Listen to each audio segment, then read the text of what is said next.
Tonight, we continue to monitor the developing crisis in Israel.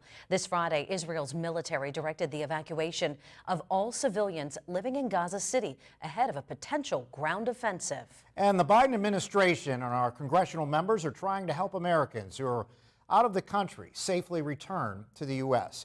Our Washington, D.C. correspondent Rachel Knapp joining us live from the U.S. Capitol with more. Good evening, Rachel.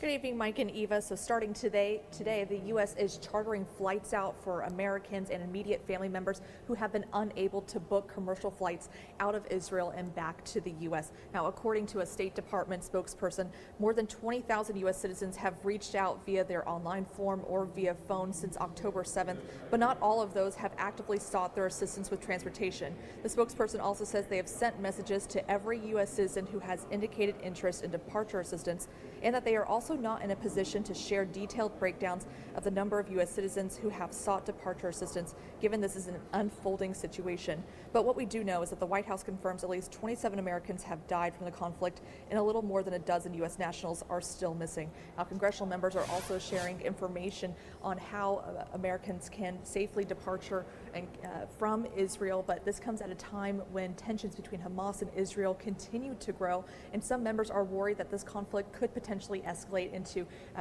other areas, other fronts. And so they're also urging the Biden administration to make sure that Israel has things like humanitarian relief, intelligence, and munitions.